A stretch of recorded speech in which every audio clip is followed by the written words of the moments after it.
Ako si Nestor, isang simpleng street sweeper dito sa lungsod. Araw-araw, bago pa sumikat ang araw, hawak ko na agad ang walis ko habang tinatahak ang parehong kalsadang matagal ko nang nakasanayan. Hindi madali ang trabaho ko, pero natutunan ko ng mahalin ang tahimik na bahagi ng umaga.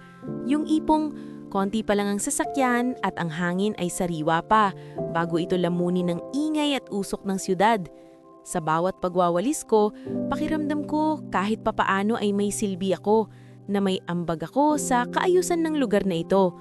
Sa gilid ng kalsada, malapit sa isang lumang waiting shed, doon ko unang napansin ang matandang pulubi.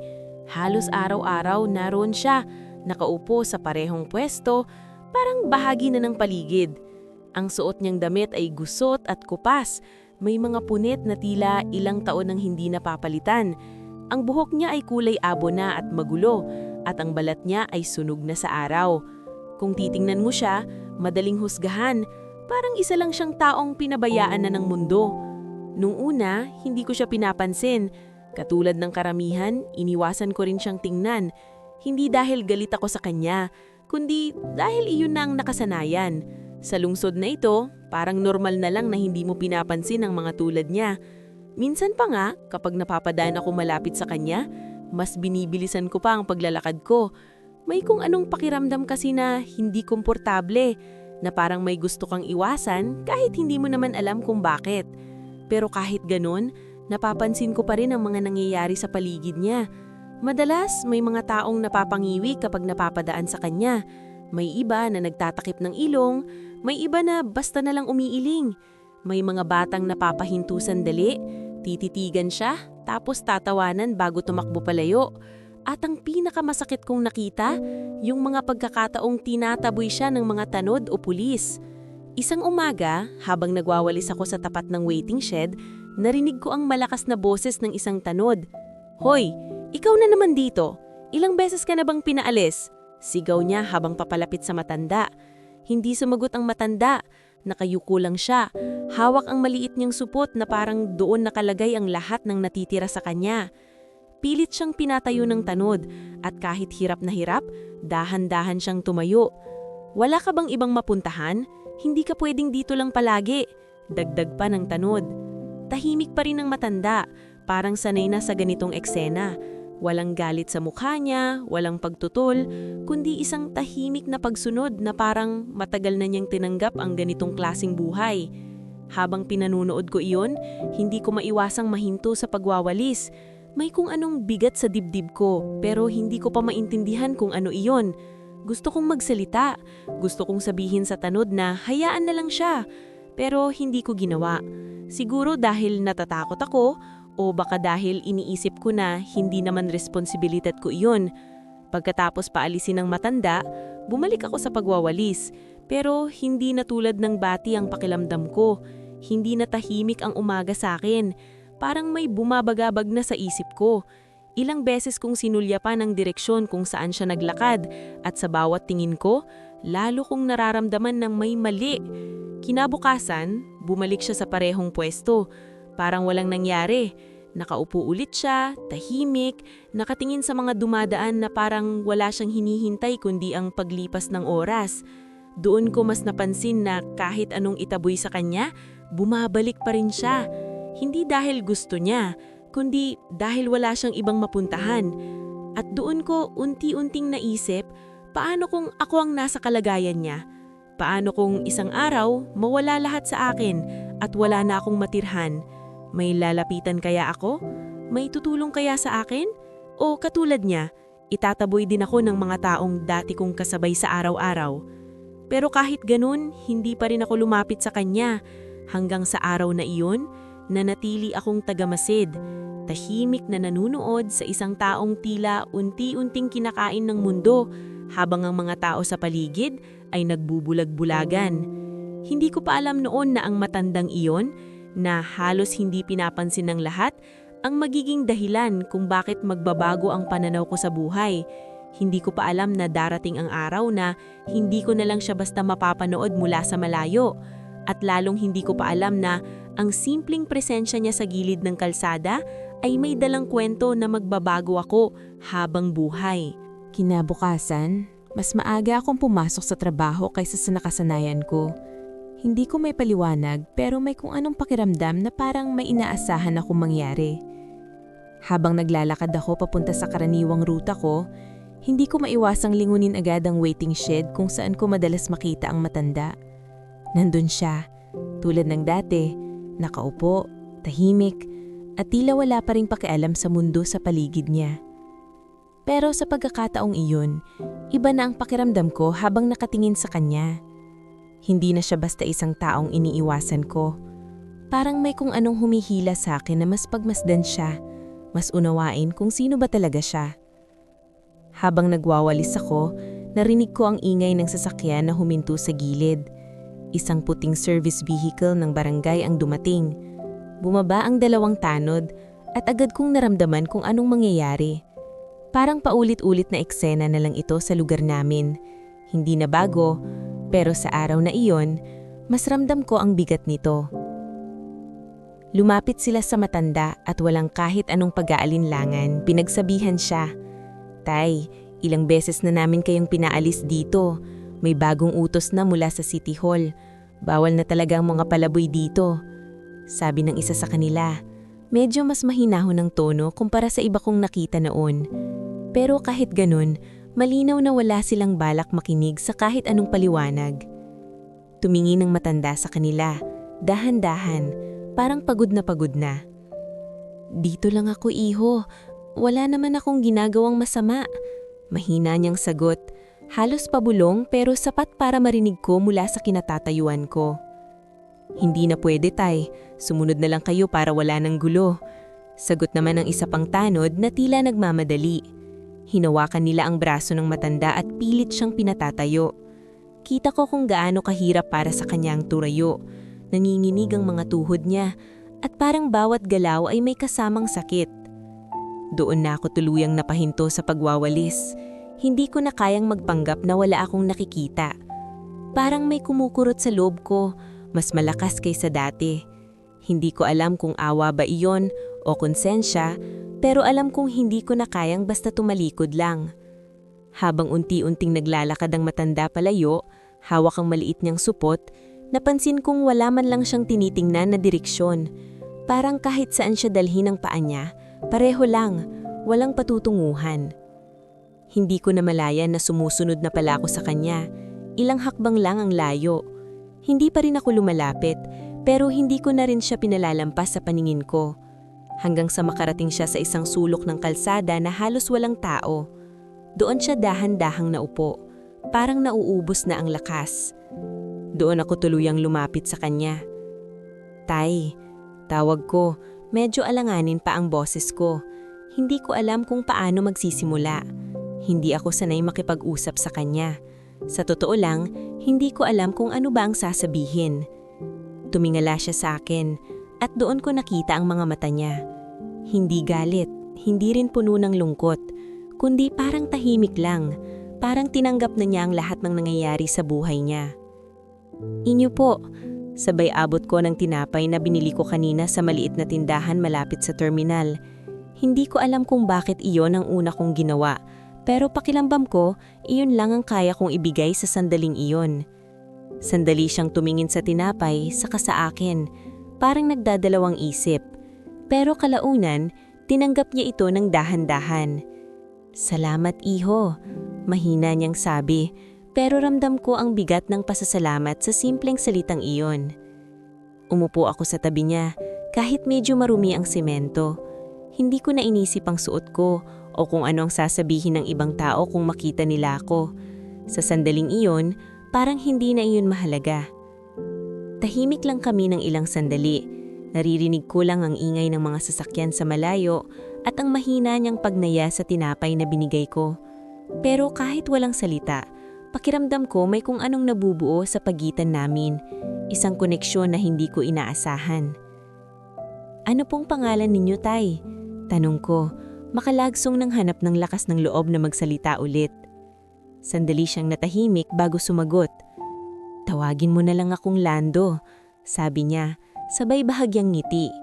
Simpleng sagot pero parang may lalim na hindi ko pa lubos maintindihan. Ako po si Nestor. Sagot ko naman. Tumanggo siya, parang kinikilala ang pangalan ko. Kahit hindi naman iyan mahalaga sa karamihan. Pero sa kanya, pakihamdam ko mahalaga iyon. Mula sa araw na iyon, may nagbago sa akin. Hindi na lang siya basta isang matandang pulubi na nakikita ko sa kalsada. Unti-unti, naging tao na sa paningin ko. Isang taong may pangalan, may kwento, at may buhay na hindi ko pa lubos na uunawaan. At hindi ko pa alam na ang simpleng paglapit kong iyon ang magiging simula ng mas malalim na kwento na mag-uugnay sa amin sa paraang hindi ko kailanman inaasahan. Mula noong araw na kinausap ko siya at inabutan ng pagkain, naging bahagi na ng routine ko ang pagdaan sa kinaroroonan ni Lando. Hindi man araw-araw ay may maibigay ako, sinisigurado kong kahit paano ay makukumusta ko siya. Hindi ko inaasahan na sa simpleng bagay na iyon, unti-unti niyang bubuksan ng kwento ng buhay niya sa akin. Isang umaga, matapos kong magwalis sa kahabaan ng kalsada, naupo ako sa tabi niya. May dala akong 2 pirasong pandesal at mainit na kape na nabili ko sa karinderya sa kanto. Tahimik niyang tinanggap iyon, tulad ng nakasanayan ko na. Pero sa pagkakataong iyon, parang may gusto siyang sabihin. Nakatingin lang siya sa malayo, hawak ang tasa ng kape at ilang sandali pa bago siya nagsalita. Dati, hindi ako ganito. Mahina niyang sabi. Hindi ako agad sumagot. Hinayaan ko lang siyang magpatulay. Ramdam ko na hindi ito basta simpleng kwento lang. May lalim ang tono niya. May bigat na parang matagal na niyang kinikimkim. May pamilya ako noon. Dagdag niya, saka dahan-dahang humigop ng kape. May asawa, may anak. Saglit siyang tumigil, parang inaalala ang mga bagay na matagal nang nawala sa kanya. Kita ko sa mata niya ang lungkot, pero hindi siya umiiyak. Parang lampas na siya sa puntong iyon. Napatingin ako sa kanya. Sa unang pagkakataon, hindi ko na siya nakitang pulubi. Nakita ko siya bilang isang ama, isang asawa, isang taong minsan ding naging buo ang mundo niya. Ano pong nangyari? Tanong ko, maingat. Ayokong mabasag ang katahimikan na parang mahalaga sa kanya. Napabuntong hininga siya bago sumagot. Sunog, sabi niya. Isang salita lang pero parang sumabog ang bigat nito sa pagitan namin. Isang gabi habang natutulog kami, biglang nagliyab ang buong tahay. Hindi na kami nakalabas lahat. Hindi ko napigilang mapagkagat sa labi ko. Parang may kumurot sa dibdib ko habang iniisip kong esenang iyon. Hindi ko ma-imagine kung gaano kasakit ang mawalan ng pamilya sa ganung paraan. Ako lang ang nakalabas, dagdag niya. Hindi ko sila nailigtas. Tahimik ulit siya pagkatapos nun. Walang luha, walang sigaw. Pero mas ramdam ko ang sakit sa katahimikan niya kaysa sa kahit anong iyak. Parang tinanggap na lang niya ang lahat, pero hindi ibig sabihin na wala na siyang nararamdaman. Simula noon, wala na akong balikan, patuloy niya. Hindi ko na alam kung saan pupunta. Kahit may trabaho pa ako noon sa construction, parang nawalan na rin ako ng gana sa lahat. Unti-unti kong naiintindihan kung bakit siya napunta sa ganitong kalagayan. Hindi dahil tamad siya o pabaya, kundi dahil may mga bagay sa buhay na hindi kayang buhatin ng kahit sinong tao. Hindi ako sanay manghingi, sabi niya habang tinitignan niya ang mga kamay niya na halatang sanay sa mabibigat na trabaho.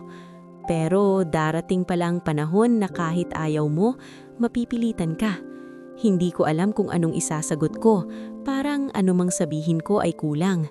Kaya ang ginawa ko na lang ay manatili sa tabi niya, makinig at damayan siya sa paraan na kaya ko. Mula noon, mas naging malalim ang pagtingin ko sa kanya. Hindi na siya basta isang matandang pulubi sa gilid ng kalsada. Siya si Lando, isang taong minsang nagkaroon ng pangarap, ng pamilya, at ng buhay na tulad ng sa akin. Sa tuwing nagkukwento siya, mas lalo kong nakikita kung gaano siya katatag. Kahit nawala ang lahat sa kanya, hindi siya naging masama. Hindi siya nagalit sa mundo.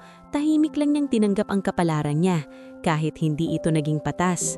At doon ko na-realize na minsan, ang mga taong pinakamababang tingin ng iba, sila pala ang may pinakamabigat na pinagdaanan. Habang nakaupo kami sa gilid ng kalsada, napatingin ako sa mga dumadaang tao. Abala sa kani-kanilang buhay, walang pakialam sa mga taong tulad ni Lando. Bigla kong inisip, ilang beses ko na bang ginawa iyon noon? Ilang beses ko na bang hindi pinansin ang isang taong may kwento palang mas mabigat kaysa sa kaya kong isipin? Sa araw na iyon, may nagbago sa akin. Hindi lang sa paraan ng pagtingin ko sa kay Lando, kundi sa paraan ng pagtingin ko sa ibang tao. At habang nakaupo ako sa tabi niya, nakikinig sa bawat kwento niya, hindi ko pa alam na ang matandang ito, na minsang nawala ng lahat, ang magiging dahilan kung bakit mas lalo kong mauunawaan ang tunay na kahulugan ng sakripisyo at kabutihan. Habang tumatagal ang mga araw na magkasama kami sa gilid ng kalsada, mas lalo kong napapansin kung gaano kabigat ang dinadala ni Lando. Hindi lang sa kwento ng nakaraan niya, kundi sa kung paano siya tratuhin ng mga tao sa kasalukuyan. Kahit nakilala ko na siya, kahit na alam ko na ang pinagdaanan niya, hindi pa rin nagbabago ang tingin ng iba sa kanya. Para sa kanila, isa lang siyang pulubi na dapat iwasan, itaboy at baliwalain. Isang tanghali, mainit ang sikat ng araw at halos wala ng lilim sa pwesto niya. Nakita ko siyang nakaupo sa gilid ng bangketa, bahagyang nakayuko at halatang nangihina. May dala akong tubig at tinapay, kaya agad akong lumapit sa kanya. Pero bago pa ako makarating, may grupo ng mga batang dumaan sa harap niya. Sa una, nagtatawanan lang sila. Pero maya-maya, isa sa kanila ang pumulot ng maliit na bako at inihagis iyon sa direksyon ni Lando. Hindi naman siya tinamaan ng malakas pero sapat para mapatingin siya. Tumawa ang mga bata, parang laro lang sa kanila ang ginawa nila. "Oy, pulubi!" Sigaw ng isa, sabay tawa. Naramdaman ko ang biglang pag-init ng ulo ko. Hindi ko alam kung saan nanggaling yung galit na iyon pero mabilis akong lumapit. "Hoy, tigilan niyo mayan!" Sigaw ko sa kanila. Nagulat ang mga bata at mabilis na tumakbo palayo, pero habang umaalis sila, naririnig ko pa rin ang mahihinang tawa nila. Naiwan kaming dalawa ni Lando sa gilid ng kalsada. Tahimik lang siya, parang walang nangyari. "Tay, ayos lang po ba kayo?" Tanong ko habang inaabot sa kanya ang tubig. Tumanggo lang siya at tinanggap ang bote. "Sanay na ako, iho," sabi niya, sabay bahagyang ngiti. Hindi ko alam kung paano niya nagagawang ngumiti sa kabila ng ganung trato sa kanya. Hindi doon natapos ang lahat. Habang lumilipas ang mga araw, mas lalo kong nakikita ang iba't ibang paraan ng pagtrato ng tao sa kanya. May mga tindero na pinapaalis siya gamit ang hose, binabasa siya para lang umalis sa pwesto. May mga taong sadyang hindi siya pinapansin kahit humihingi siya ng konting tulong. At minsan, may mga dumadaan na sinasadya pang sipain ng maliit niyang supot na naglalaman ng iilan niyang gamit. Isang hapon, habang nagwawalis ako sa kabilang kalsada, nakita ko siyang naglalakad sa basang bangketa. Katatapos lang ng ulan at madulas ang daan. Hawak niya ang supot niya habang dahan-dahang naglalakad, parang bawat hakbang ay pinipilit lang niya. Bigla siyang nadulas at bumagsak sa simento. Walang tumulong. May mga taong napatingin sandali pero agad ding naglakad palayo. Parang wala silang nakitang tao na nasaktan sa harap nila. Doon ako napahinto at agad tumakbo papunta sa kanya. "Tay!" Sigaw ko habang tinutulungan siyang bumangon. Ramdam ko ang panghihina ng katawan niya habang inaalayanan ko siya. Basang-basa ang damit niya at may bahagyang sugat sa braso niya. Pero kahit ganun, hindi siya nagreklamo. "Ayos lang ako," sabi niya, kahit halata namang hindi. Inakay ko siya papunta sa mas tuyo na bahagi ng kalsada. Umupo kami sa gilid at inilabas ko ang panyo ko para punasan ang sugat niya. Habang ginagawa ko yun, hindi ko maiwasang mapansin kung gaano siya kapayat, kung gaano kahina ang katawan niya. "Hindi na po dapat kayong naglalakad sa ganitong kalagayan." Sagi ko, medyo may halong pag-aalala sa boses ko. Ngumiti lang siya. "Kung hindi ako lalakad, iho, wala akong kakainin," sagot niya. Napatahimik ako, wala akong maisagot. Totoo naman ang sinabi niya. Mula noon, mas lalo kong naramdaman na hindi na sapat ang pagiging tagamasidlang. Hindi ko na kayang panuurin lang siya habang pinahihirapan ng mundo. Parang may obligasyon na akong gawin ng kahit anong kaya ko para matulungan siya, kahit maliit na bagay lang. Tuwing break ko, dinadalhan ko siya ng pagkain.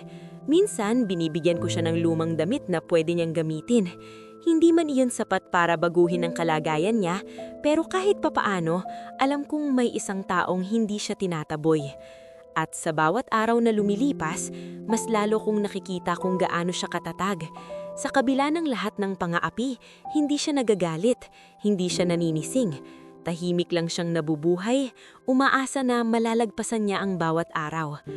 Habang pinagmamasdan ko siya isang hapon, napaisip ako, sa mundong puno ng pagmamadali at sariling interes, bakit may mga taong tulad niya na patuloy pa ring pinipiling maging mabuti kahit hindi sila pinakitaan ng kabutihan?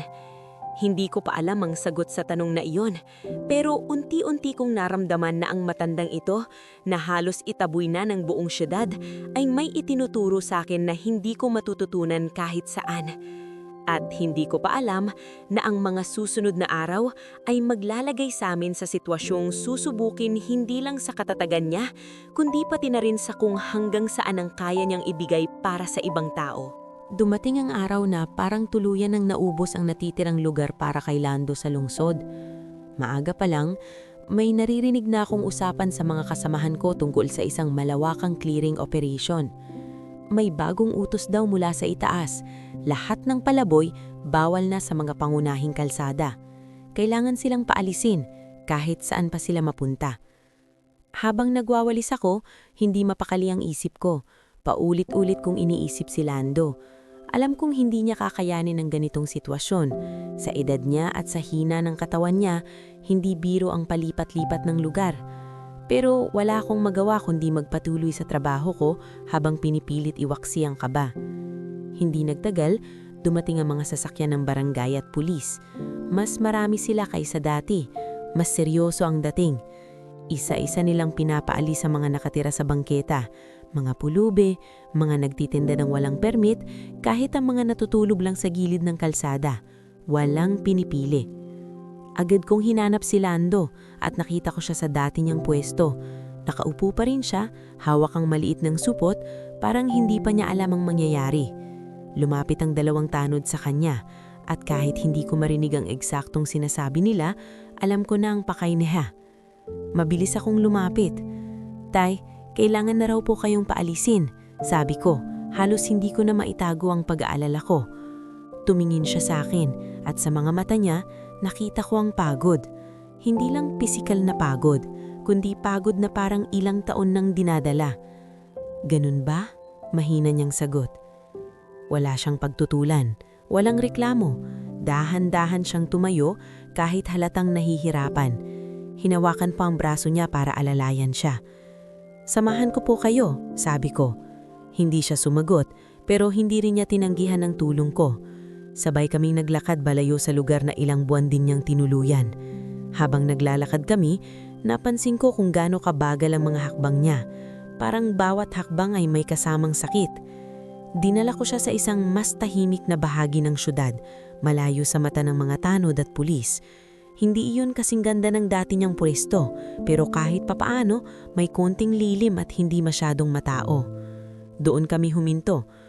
"Dito na lang muna kayo, Tay," sabi ko, kahit alam kong hindi iyon sapat. Hindi iyon tahanan. Hindi iyon lugar na pwedeng pagtagalan. Umupo siya sa semento at saglit na napapikit. Parang nagpapahinga pero ramdam ko na may mas malalim pa siyang iniisip. "Salamat, iho," sabi niya pagkatapos ng ilang sandali. "Pasensya na po, wala po kasi akong ibang alam na pwede kayong dalhin," sagot ko. Ramdam ko ang bigat ng boses ko. Sa dami ng tao sa lungsod, wala akong maisip na lugar para sa kanya. Ngumiti siya, yung pamilyar niyang ngiti niya na kahit mahina ay may dalang katahimikan. "Ayos na to, sanay na ako." Pero sa pagkakataong iyon, hindi ko na matanggap ang sagot niyang iyon. Hindi ko na kayang isipin na normal lang sa kanya ang ganitong buhay. Habang nakaupo kami, napansin kong nanginginig ang mga kamay niya. Halos hindi na niya maayos na mahawakan ang supot niya. Doon ko mas lalong naramdaman kung gaano na siya kahina. "Tay, kumain na po kayo?" tanong ko. Umiling siya. Agad akong tumayo at naghanap ng malapit na tindahan. Bumili ako ng lugay at tubig at mabilis na bumalik sa kanya. Habang pinapanood ko siyang kumain, mabagal at tila pilit, hindi ko maiwasang makaramdam ng lungkot. Sa dami ng pagkain na nasasayang sa lungsod, may mga taong tulad niya na kailangang magtiis sa ganitong kalagayan. Pagkatapos niyang kumain, sandali kaming natahimik. Naririnig ko lang ang hangin at ang malalayong busina ng sasakyan. Pero sa loob ko, parang may gustong sumigaw. Kung may paraan lang po, tutulungan ko po kayo ng mas maayos, sabi ko, halos pabulong. Tumingin siya sa akin at sa pagkakataong iyon, parang may kakaibang liwanag sa mga mata niya. Malaki na ang naitulong mo, iho. Hindi lahat ay may pusong tumulong, sagot niya. Hindi ko alam kung bakit mas lalo akong nalungkot sa sinabi niyang iyon. Dahil totoo, sa mundong ito, hindi lahat marunong tumingin sa iba bilang kapwa-tao. Habang papalubog ang araw, iniwan ko muna siyang sandali para bumalik sa trabaho. Pero sa bawat hakbang ko palayo, pakiramdam ko may iniwan akong responsibilidad na hindi ko kayang takasan. At sa araw na iyon, doon ko lubos na inintindihan, hindi sapat ang simpleng awa. May mga pagkakataon na kailangan mong kumilos kahit hindi mo alam kung paano. Hindi ko pa alam kung anong mangyayari sa mga susunod na araw, pero isang bagay ang sigurado. Hindi ko na kayang bumalik sa dati na parang wala akong nakikita. Dahil sa bawat paglingon ko kay Lando, nakikita ko ang realidad na hindi ko pwedeng ibaliwala. At hindi ko pa alam na ang pag-alis niya sa lugar na iyon ay simula na pala ng mas mabigat na pagsubok. Isang pagsubok na maglalagay sa amin sa sitwasyong hindi namin inaasahan. Ilang araw matapos ang clearing operation, naging mas tahimik ang bahagi ng syudad na iyon. Pero hindi dahil naging maayos ang lahat, kundi dahil parang may nawawalang presensya. Wala na ang mga taong dati kong nakikita sa gilid ng kalsada at isa na doon, si Lando. Pero hindi ibig sabihin na nawala na siya sa isip ko. Sa bawat araw na dumadaan, sinisigurado kong napupuntahan ko pa rin siya sa lugar na pinadalhan ko sa kanya. Sa una, maayos pa ang kalagayan niya kahit papaano. Nakakaupo pa siya sa ilalim ng isang sirang bubong na nagbibigay ng konting lilim. Pero habang lumilipas ang mga araw, napapansin kong lalong humihina ang katawan niya. Mas mabagal na siyang gumalaw, mas madalas na siyang tahimik. Kahit ang mga ngiti niya, parang unti-unti nang nawawala. Isang hapon, habang pauwi na ako mula sa trabaho, napansin kong tila makulimlim ang langit. Mabigat ang hangin at parang may paparating na hindi maganda. Hindi nagtagal, bumuhos ang malakas na ulan. Hindi ito yung karaniwang ulan lang. Ito yung ulan na parang galit ang langit, sabay ng malalakas na hangin at kulog na dumadagundong. Bigla akong kinabahan. Si Lando. Agad akong tumakbo pabalik sa lugar kung saan ko siya iniwan. Basang-basa na ako sa ulan pero hindi ko iyon alintana. Ang nasa isip ko lang ay kung ayos lang ba siya. Pagdating ko roon, nakita ko siyang nakasiksik sa gilid ng lumang gusali pero halatang hindi sapat ang kanlungan. Umaagos na ang tubig sa paligid at unti-unti nang tumataas ang baha. Hindi lang siyang nandoon. May ilan pang residente na na-stranded, karamihan ay mga tindera at ilang pamilya na hindi agad nakauwi. "Tay!" sigaw ko habang lumalapit sa kanya. Tumingin siya sa akin, basa ang buong katawan, nanginginig. "Nestor," mahina niyang sagot. "Dito po tayo sa loob," sabi ko sabay alalay sa kanya papasok sa mas mataas na bahagi ng gusali. May ilang tao na naroon na rin. Nagkukumpulan, halatang natatakot sa patuloy na pagtaas ng tubig. Habang lumalakas ang ulan, mas lalo ring tumataas ang baha. Ang tubig na dati ay hanggang bukong-bukong lang, umabot na sa tuhod sa loob ng ilang minuto. Naririnig ko ang mga tao na nag-uusap, may halong takot sa boses nila. "Paano na to? Hindi na tayo makakalabas. Naku, baka umabot pa to sa loob." Ang bawat salita nila ay parang nagpapabigat sa sitwasyon. Napatingin ako kay Lando na tahimik lang sa tabi ko. Kahit halata ang pagod at panghihina niya, hindi siya nagpapanik. Nakatingin lang siya sa paligid, parang sinusuri ang sitwasyon. "Dapat umakyat tayo," bigla niyang sabi. Napatingin ako sa kanya. "Saan po?" "Sa mas mataas na parte. Hindi titigil to agad," sagot niya kahit mahina ang boses. Ramdam ko ang kasiguraduhan sa tono niya.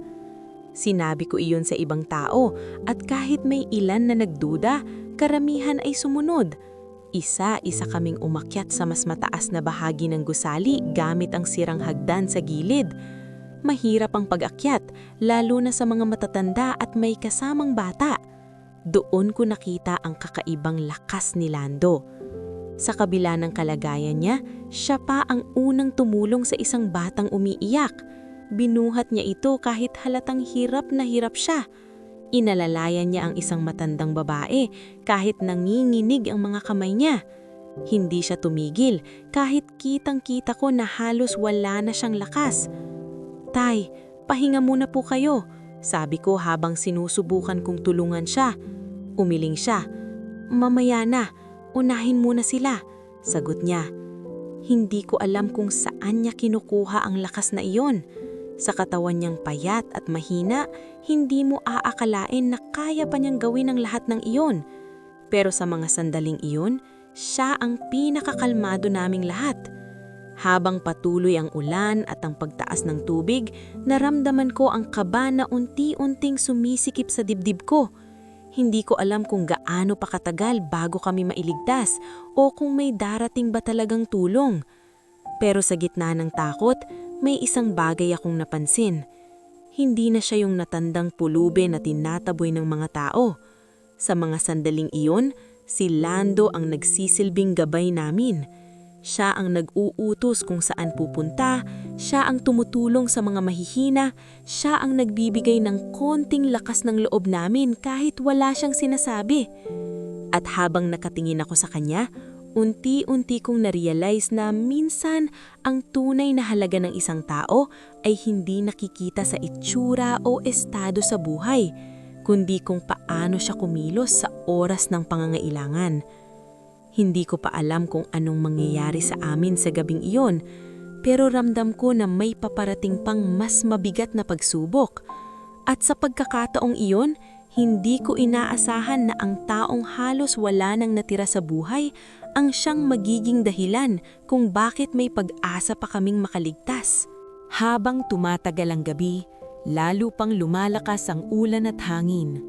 Ang dating maingay na syudad ay napalitan ng tunog ng rumaragas ang tubig at malalakas na hampas ng ulan sa bubong ng lumang gusali. Sa taas ng kimalalagyan namin, tanaw ko kung paano unti-unting nilulunod ng baha ang mga kalsada na dati kong nilalakaran araw-araw.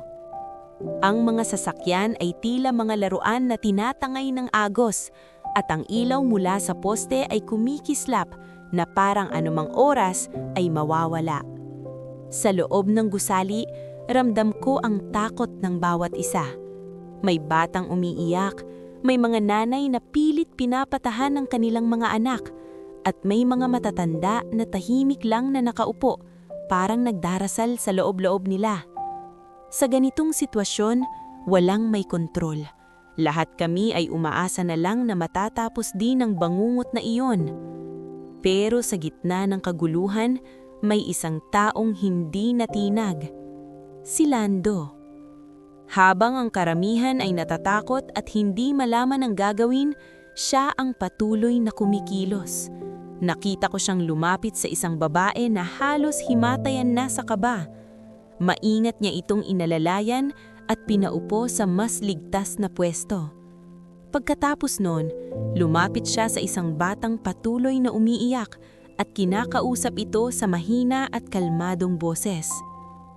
"Huwag kang matakot, nandito lang kami," sabi niya sa bata kahit halata namang siya mismo ay hirap na. Hindi ko maintindihan kung paano niya nagagawa iyon. Sa edad at kalagayan niya, dapat siya ang inaalagaan. Pero sa halip, siya pa ang nag-aalaga sa iba. Lumapit ako sa kanya at hinawakan ng balikat niya. "Tay, pahinga muna po kayo. Ako na po ang bahala dito," sabi ko. Tumingin siya sa akin at bahagyang ngumuti. "Kaya mo na yan, iho, pero mas marami pa silang kailangan," sagot niya. Bago pa ako makasagot, tumingin siya sa paligid at biglang nagseryoso ang mukha niya. "Makinig kayo," malakas niyang sabi, sapat para marinig ng lahat. "Hindi pa titigil ang baha. Kailangan nating manatili sa pinakamataas na bahagi ng gusali. Huwag kayong maghiwa-hiwalay." Nagkatinginan ng mga tao. Sa una, parang nagdadalawang isip sila kung susundin siya. Pero dahil sa tono ng boses niya at marahil sa desperasyon ng sitwasyon, isa-isa silang tumanggo. Tinulungan ko siyang ilipat ang ilang tao sa mas mataas na bahagi. May isang bahagi ng gusali na may mas matibay na sahig at doon namin pinapwesto ang mga bata at matatanda. Habang ginagawa namin yon, patuloy ang pagtaas ng tubig. Nararamdaman ko na ang lamig nito sa paa ko kahit nasa taas na kami. Biglang may sumigaw mula sa ibaba. "May naiwan pa dito!" Napalingon kami at nakita ang isang lalaki na hirap umakyat. May kasama siyang batang babae na halos hindi na makagalaw sa takot. Malakas ang agos sa ibaba at mukhang anumang oras ay matatangay sila.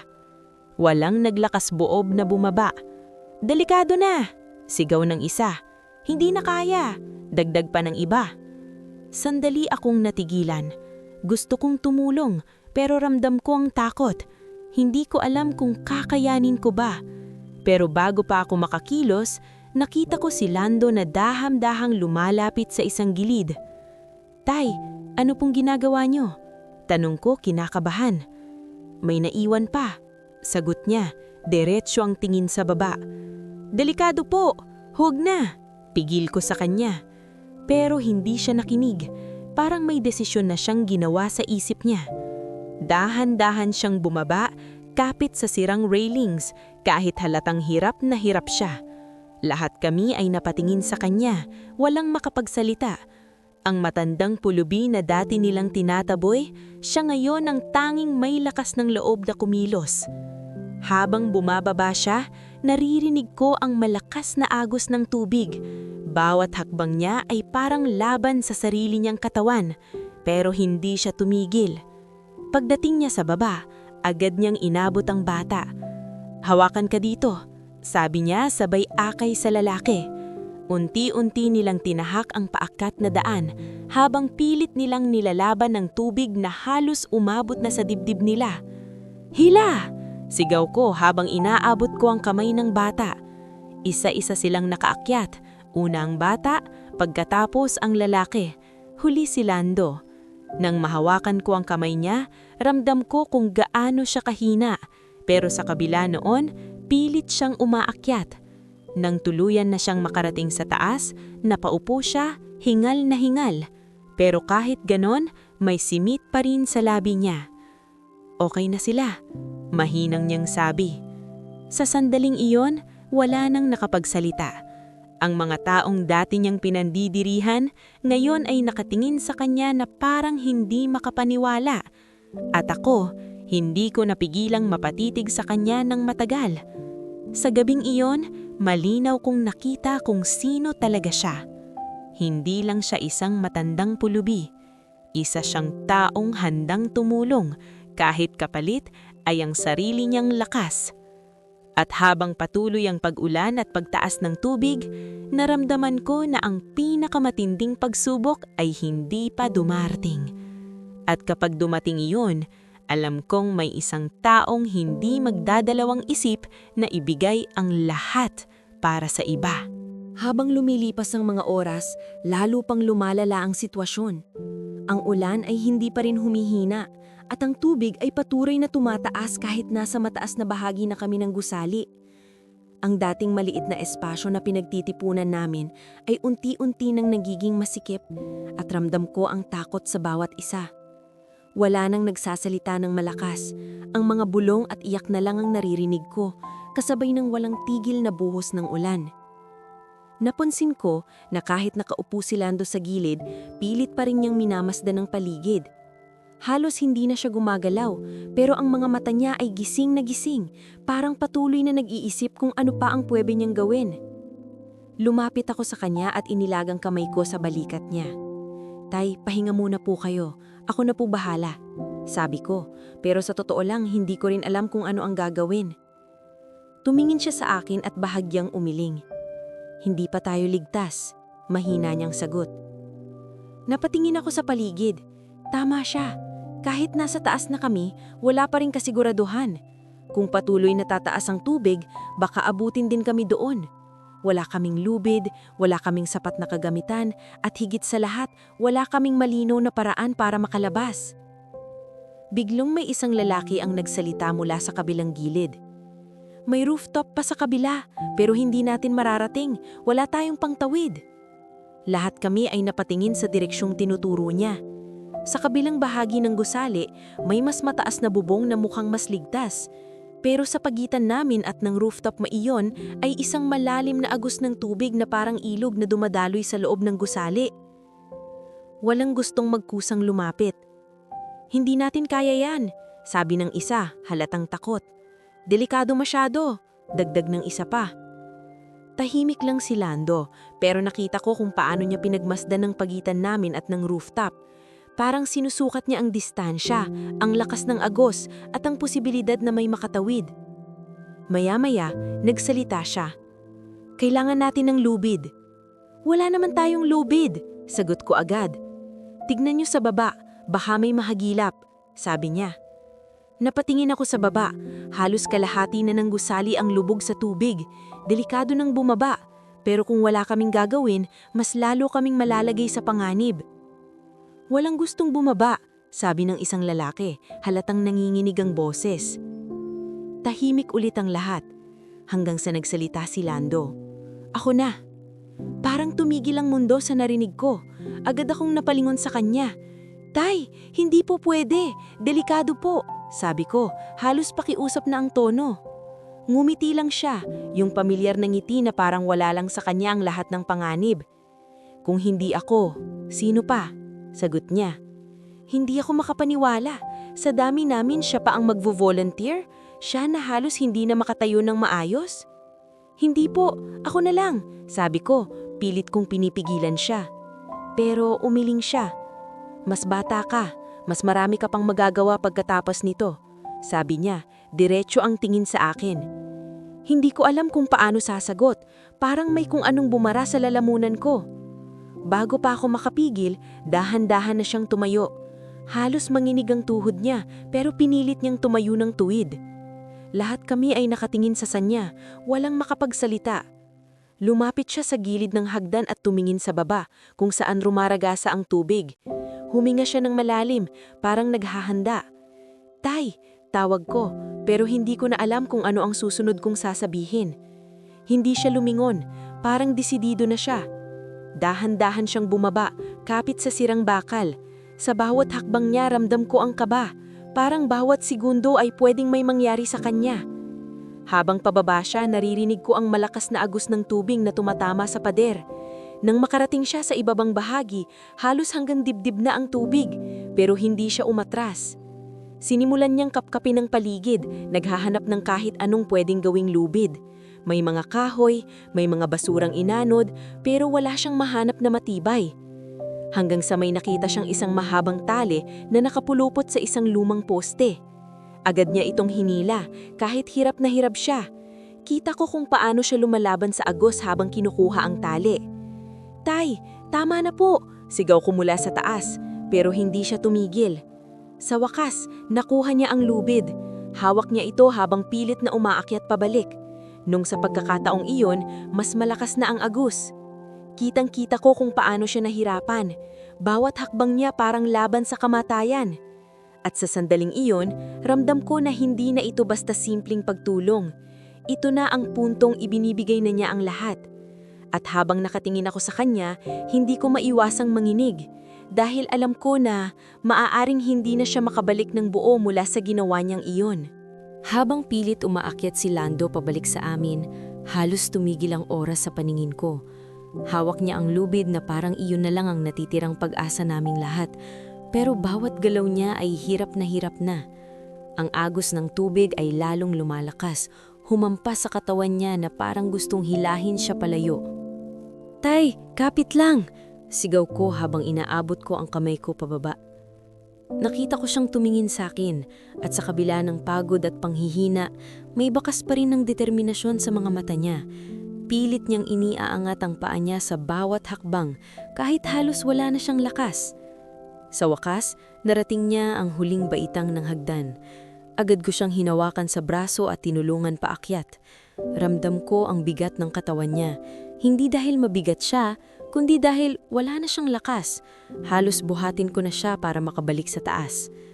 pagkarating niya, napaupo siya agad sa sahig, hingal na hingal.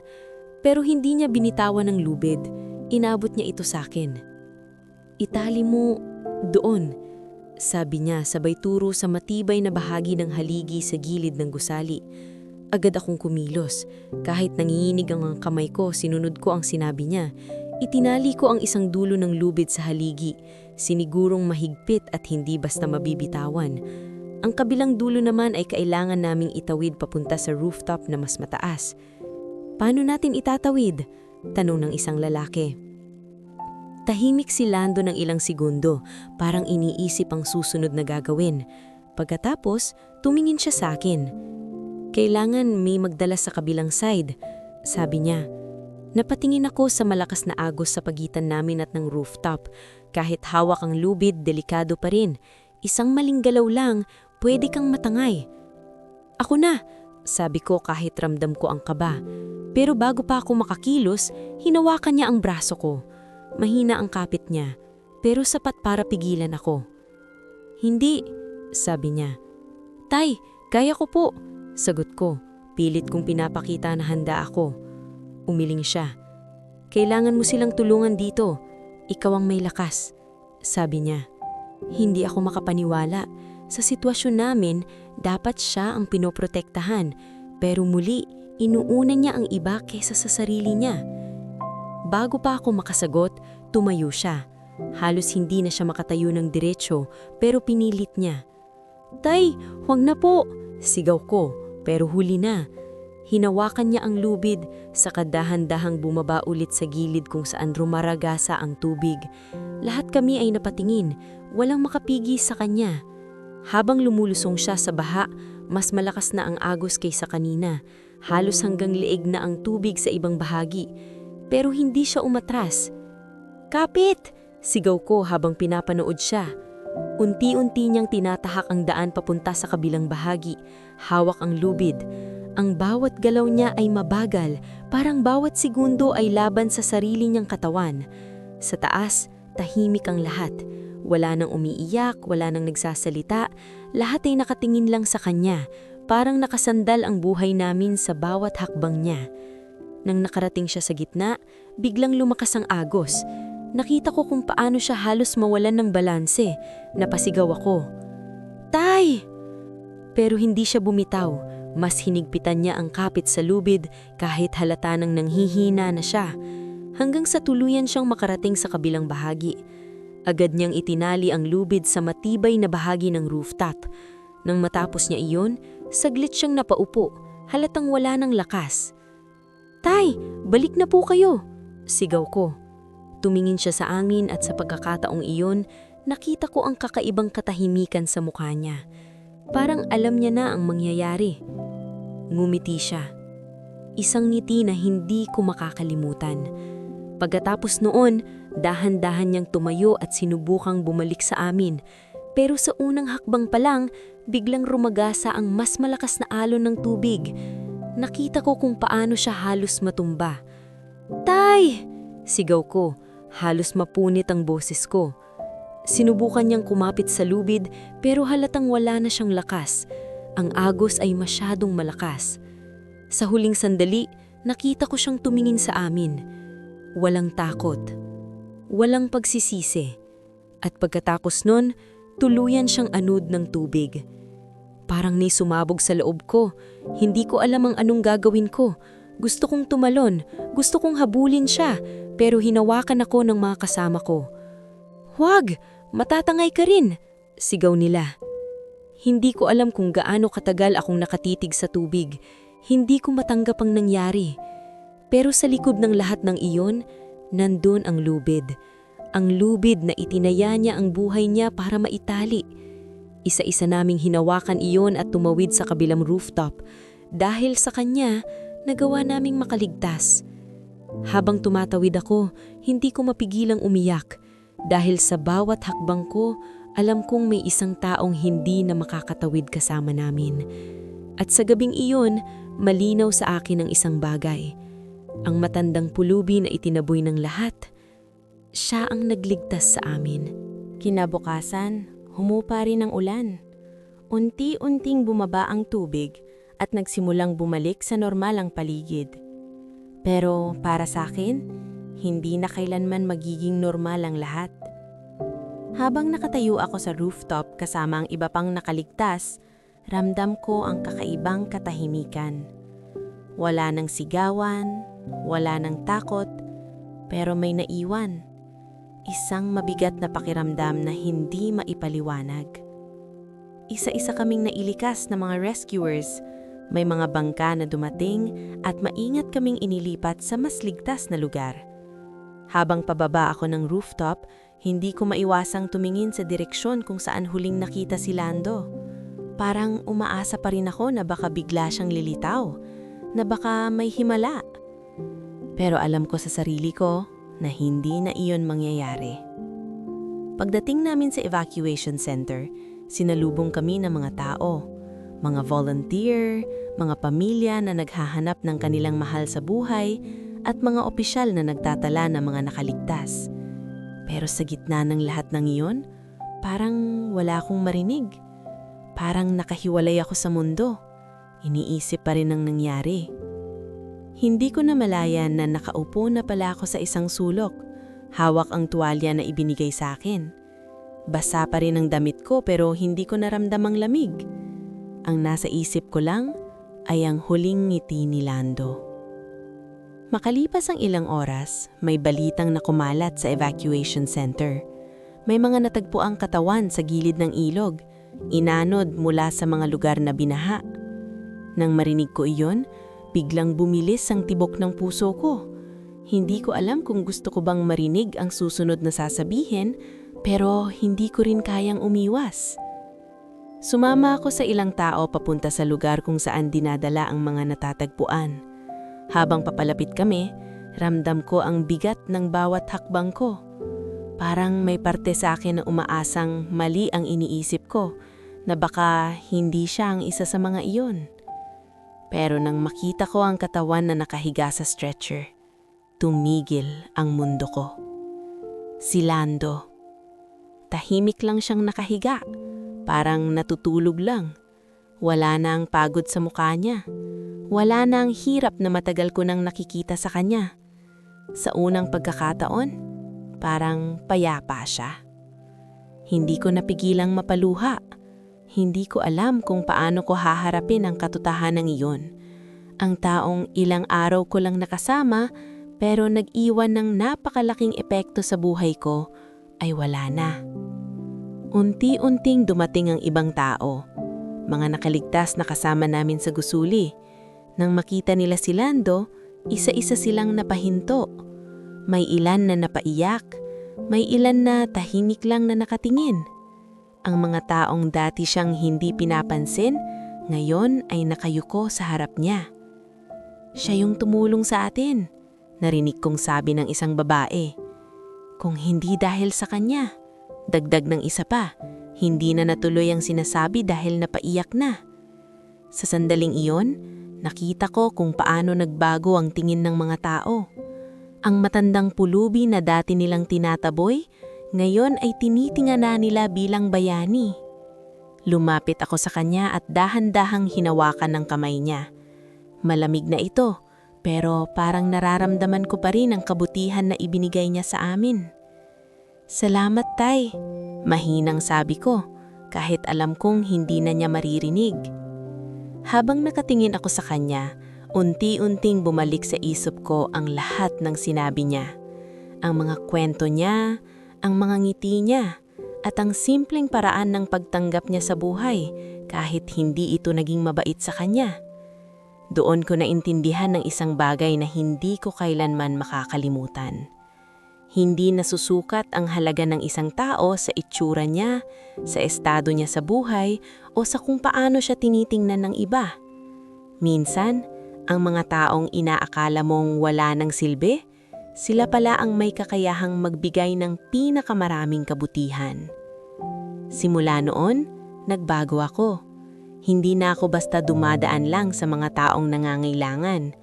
Hindi ko na kayang baliwalain ang mga tulad ni Lando. Sa bawat pagkakataon na may makita akong nangangailangan ng tulong, naaalala ko siya.